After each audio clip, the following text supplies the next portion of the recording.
Let me mention some evidences. Maybe some people who are listening haven't even heard of these evidences. Our mother Aisha, radiallahu ta'ala anha, radiallahu ta'ala anhuma, may Allah be pleased with her and her father. She is the wife of the Prophet.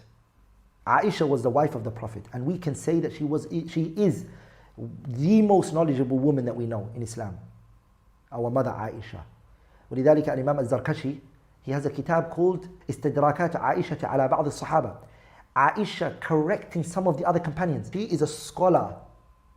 رضي الله تعالى عنها وعن أبيها. She said that one day the Messenger عليه الصلاة والسلام, this is found in Bukhari and Muslim, the two most authentic books. She said that the Prophet recited the famous ayah, هو الذي أنزل عليك الكتاب منه آيات محكمات هن أم الكتاب وأخر متشابهات فأما الذين في قلوبهم زيغ فيتبعون ما تشابه منه ابتغاء الفتنة وابتغاء تأويله. Aisha, she said that the Prophet recited this ayah. And when he recited this verse, she said, first of all, what does the verse mean? Quickly. I mean, there's a lot of meaning in the verse that we can take episodes on it. But the ayah, in summary, mentions that the Quran is divided into two: ambiguous and vague verses, and verses which are clear-cut. Okay. Allah mentioned in that verse people whose hearts are sick, whether they are non-Muslims or whether they are Muslims. They won't go for the clear-cut verses.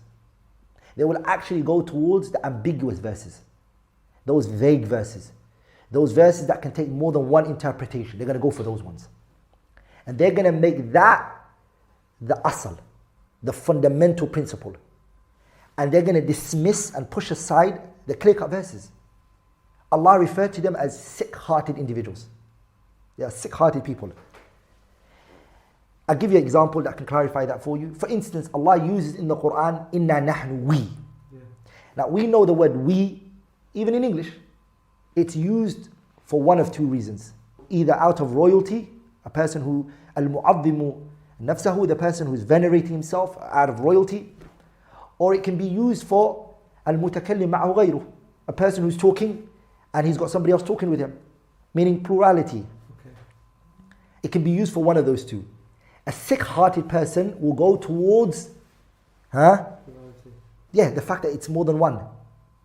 They'll say that it's more than one. Because they don't want to go to the clear-cut verses that show Allah, when he uses the word nahnu, we, he only means himself and he's speaking out of royalty. The ayat is, قُلْ هُوَ اللَّهُ أَحَدٌ, for instance. He doesn't want to go to that verse. So he's sick-hearted.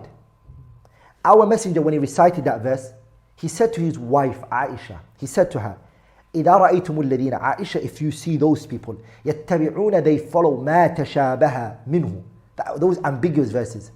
Okay? فَأُولَٰئِكَ الَّذِينَ سَمَّ اللَّهُ, they are the ones Allah has named. It's the ones Allah pointed out in this verse. فَأُولَٰئِكَ الَّذِينَ سَمَّ اللَّهُ فَاحْذَرُوهُم. Aisha, be cautious of them. Be vigilant and diligent from these people. Stay away from them. Said that. He said that to her, sallallahu alayhi wa sallam. So the Quran, we know that there are verses which are unclear, that are ambiguous. The poet, صاحب المراقي, he said, وَمَا بِهِ اسْتَأْثَرَ عِلْمُ الْخَالِقِ فَذَا تَشَابُهٌ عَلَيْهِ أَطْلِقِ. There are verses which we will never even know what its meaning are. Like for example, ألف لام ميم and حروف مقطعة صاد and قاف and letters like that. Allah kept the knowledge for himself. And there are some verses which are unclear, but they become clear when you take them to what? When you take them back to the clear verses. Okay. It becomes clear. Sick-hearted person, what would he do? He would not take all of these verses that we're going to mention. He's going to say, well, I want to take the one here and the one there. So our mother Aisha, the Prophet warned her from those type of people. He said, stay away from them.